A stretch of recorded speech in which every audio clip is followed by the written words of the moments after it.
Ayan, good morning guys. Ngayon papunta tayo sa sa isang ka-church namin na umuwi ng Pilipinas. Pinakisuyo natin yung uniform ng Barber Trends. So ayan, pipick upin natin ngayon. Excited na ako. Gusto ko na makita yung uniform ng Barber Trends. Pinagawa pa kasi natin yan sa Pilipinas. So sa mga gusto magpagawa ng mga jersey, mga ganon, doon ako nagpagawa sa Pilipinas eh. So yan, DLMT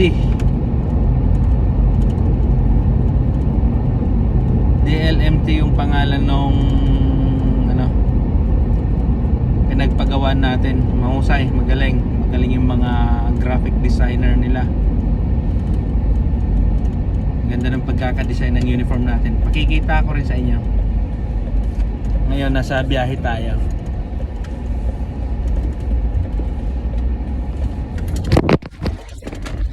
Nahulog yung phone ko.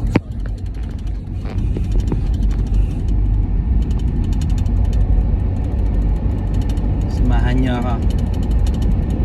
Kunin natin yung uniform. Excited na ako para naka-uniform na tayo.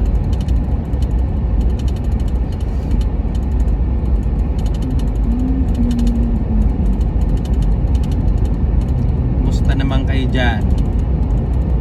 Drop your comments. Shout out ko kayo next time pag nag-live tayo or pag nag-post ako. Thank you pala sa support, sa views. Hayaan nyo, pag nag-success yung natin,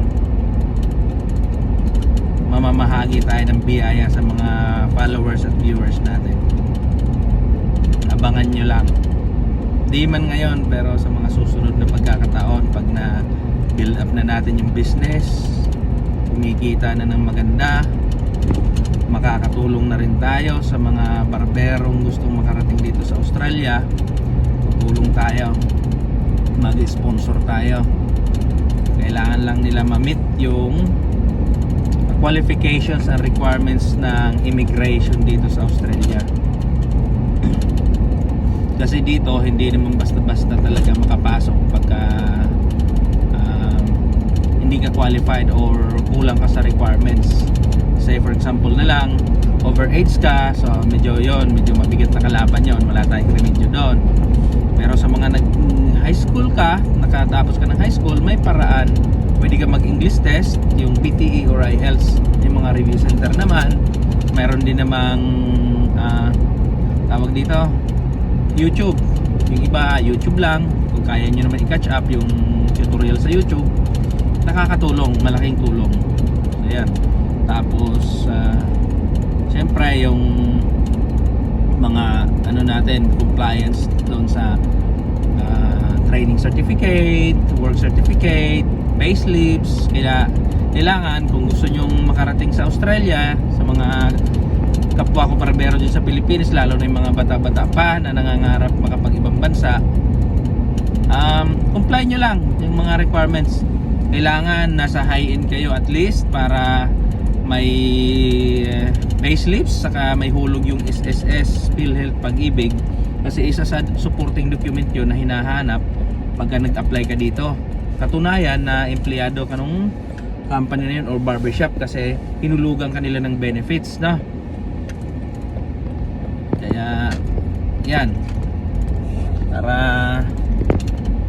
matulungan ko rin naman kayo magkaroon ng idea paano makarating dito sa Australia. Mga susunod natin mga video, mag-upload tayo ng mga legit na mga agency na nag-hire ng mga barbero dito, na ninalapitan ng mga employer para makapag-hire ng barbero dyan sa Pilipinas. So paano? Abangan nyo yung susunod na video. I-reveal na natin yung ating Barber Trends uniform. Excited na ba kayo? Ako rin, siyempre. Gusto natin may uniform na tayo.